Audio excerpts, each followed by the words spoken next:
this is Phil. Just got done completely cleaning and reorganizing my shop, so there's no better time than now to do a quick video tour.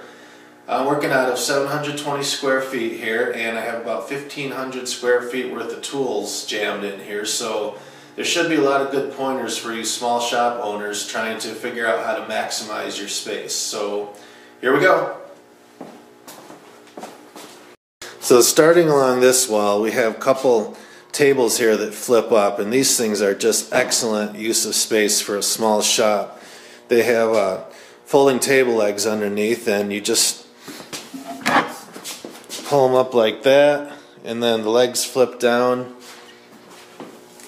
and you can fold them back up when you don't need them. That one has an aluminum router plate that goes in there in case I need to do like raised panels or use larger bits that won't fit my regular router table. And that's a Delta 18-inch bandsaw with the big resaw blade in it, which I use most of the time. And you can see there's plenty of space on each side of it to cut long boards. And that does not move. It's not on a mobile base. Everything else is. Here's the Jet 2244 drum sander. And when I need to use that, I take my joiner here and just roll it out of the way and then wheel the sander over. So I can't use them both at the same time, but they are available there. And then my DeWalt 735, again, plenty of room on each side of it. If I happen to need more space for really long boards, I just open the garage door. There's the dust collection system. Everything runs through the pre-separator except for the CNC and the drum sander. That goes off its own tube, so I can maximize the amount of suction for those tools. And over here is the sharpening station. Got a Tormac, a drill doctor. My lathe tools are in there, and just random other storage. This wall here is just a counter. The typical mandatory pegboard in every shop, drills, batteries, old computer, some of my chisels and measuring tools, and that old printer there. And moving over here, we got the all-important refrigerator. And this is the whole sanding station here. We got spindle sander, disc belt sander, random orbit sander, all kinds of hand sanding things, and everything else you could possibly need for sanding fun. That light there on the wall is a raking light. You just hold the board sideways and look down at that light, and you can really see if you have any scratches or defects in the boards that you couldn't otherwise see. And then tucked underneath there is the shop vac, which connects to this whole entire dust collection system here. It's just 2.5-inch piping, but this one runs to the spindle sander, and then it shares the disc sander when I need it. The other one runs to my random orbit, and then it continues along the wall. And then I have a drop here that goes to my miter saw. This drop there goes to the bin behind the saw that catches all the debris, so anything that doesn't get caught in the main hose falls in there. And then that continues on all the way over to the router table, which is one of the first things I ever bought. It's old school, and I still use it. Works just fine. And then over here is my lathe. Right now I have it set up with the big super buffer, and then I have a big mirror there so people can't sneak up behind me. Whole sanding set up there for the lathe, and then little. And then over here is the heart of every shop, the table saw. This is the Franken saw, where I just built this contractor saw into my existing uni saw, so they share the same fence system. Just keep a dado in there when I need it. I don't have to change it every time. This does have a sliding table. It's something Delta used to make.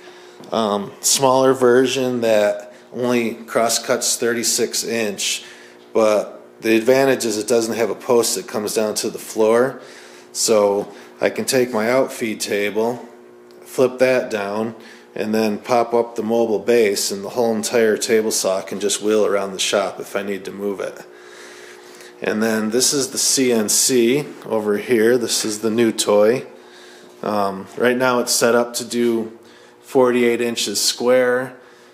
This particular model, this table moves on the x-axis instead of the gantry, and they have this thing here called a power stick, so you can actually change those out and set this machine up to do 4x8 if you need to. The only problem with that is you need a total of 19 feet of usable space because the table moves. And this is just a great CNC for people that want to stuff one in a small shop, because this table moves on the x-axis, which allows me to have it run right over my table saw. So if I'm using the table saw, I can just move it one direction, and if I'm using the CNC, it's got plenty of room.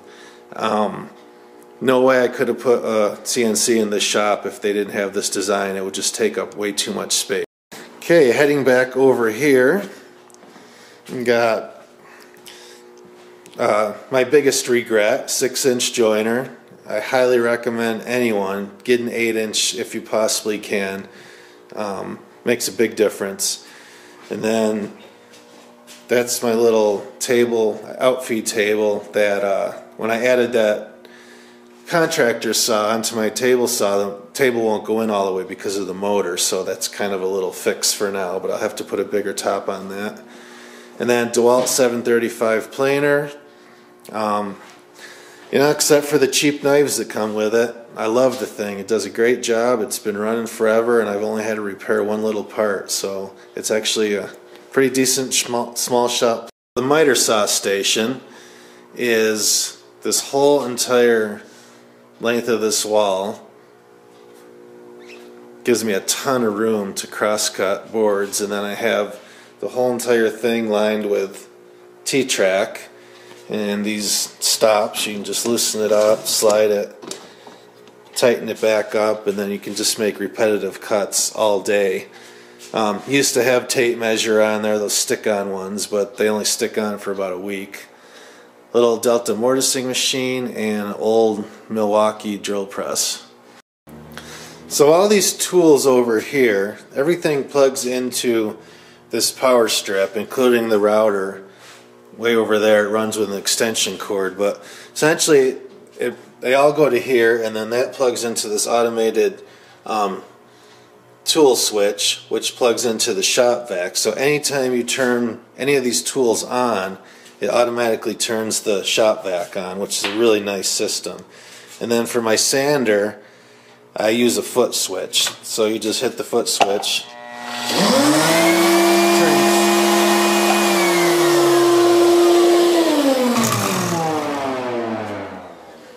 So see, it turns the sander and the shop vac on. The miter saw and shop vac combined draw too many amps. It blows the breaker. So what I did here is I have just a 100-watt light bulb, and that's enough to trigger the vacuum to turn on.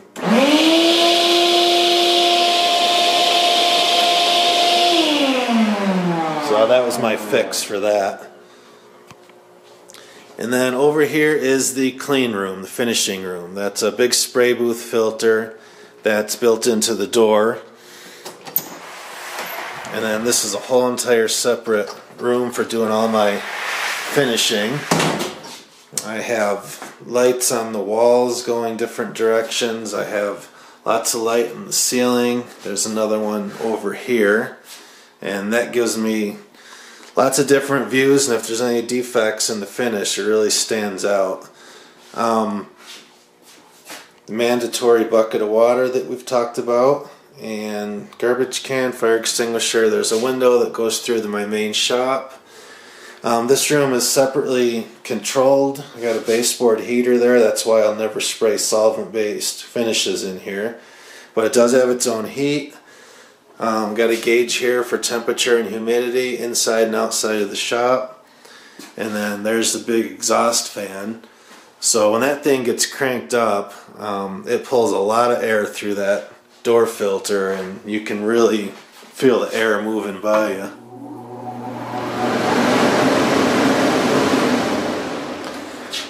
before I had that filter in the door, you couldn't even open the door when the fan was running.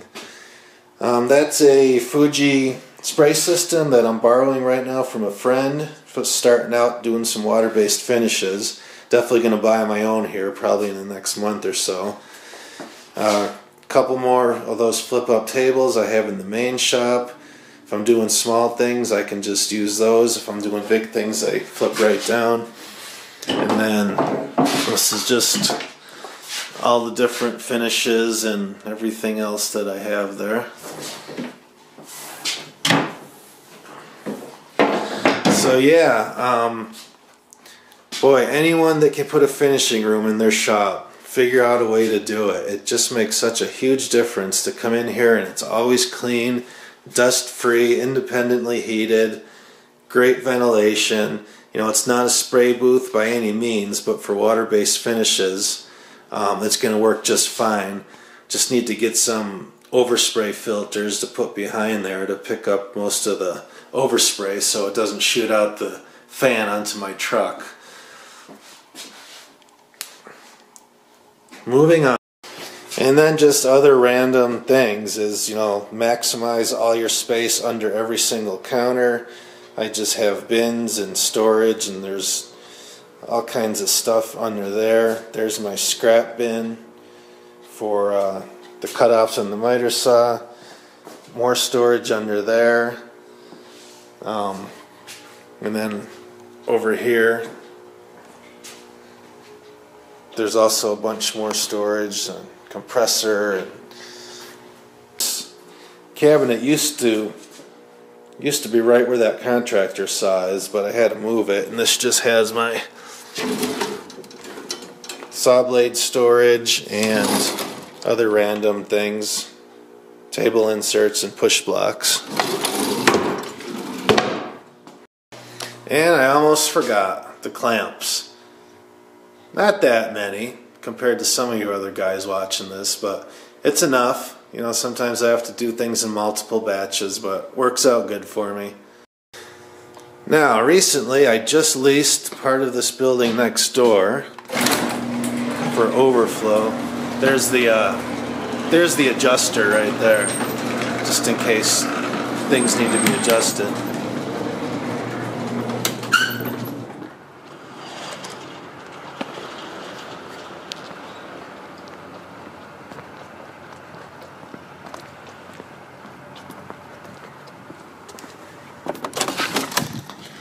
So this building over here is owned by the same people. The whole entire thing is about 2,800 square feet, and I've had it to myself for 6 years or so to do whatever I want with. It's been a huge bonus. There's used to be a tattoo shop for a little while, but there's a big part of it there, and then behind that wall there's a whole entire another side. So up until recently it's been free, but now I'm paying for this back 400 square feet, which is, it's good and bad because now I have to pay for it, but at least I don't have to worry about being out in a week if it gets leased. So this is just going to make a huge difference in extra space. So I got all this shelving along that wall for $100 from the guy next door, Score.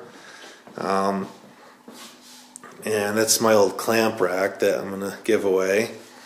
Got nice windows and light coming in here. There's the King Daddy lumber rack that I built. And over here is just another little storeroom. Just more shelving just to store. There's all my photography stuff against this wall, so I don't have to drive to my storage unit to get it anymore. And just all kinds of smaller pieces of wood and scrap and everything you need. Up there is my steam bending kit, and then a little Lee Valley steam kettle there. Underneath here, I don't know how much light I'll have, but that's the vacuum veneer press from woodworkers or veneersupply.com. Joe Woodworker. That's the do-it-yourself kit that you can build, and it works great. And up there in the very, very top is, probably can't see it, but That's the vacuum bag for doing the veneering. So yeah, this is just a little desk, and got all this slat board from Verizon was next door, and they moved out, and we're gonna toss it all. So I got a bunch of slat board. So yeah, it's great having the extra space, and it's hard to believe if you look around at probably 90% of what you see in here, and including all the wood and all the stuff that's stored up there. Almost all this stuff was in my main shop 2 weeks ago. So yeah, it was a little cramped. So this is really going to make a difference on being able to work a little better without having to actually go out and rent a bigger shop. There's a big old cutting board I made for one of the local restaurants for doing pig roasts. I only had a 1/4 inch ball nose bit at the time, so I need to redo that with a wider one. And this is just a little back section here. Got a little tree swing over there I haven't hung up yet. Look at that shop. It's such a piece of junk on the outside.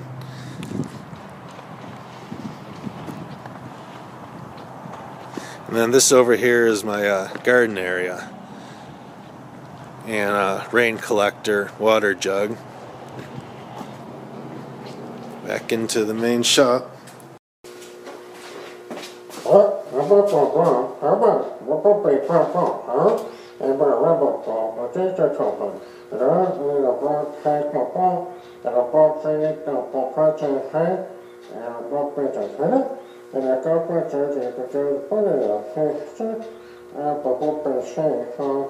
And then to put it down here, and I go put the on it, a hump, I don't fall, and I think don't fall, and I pop,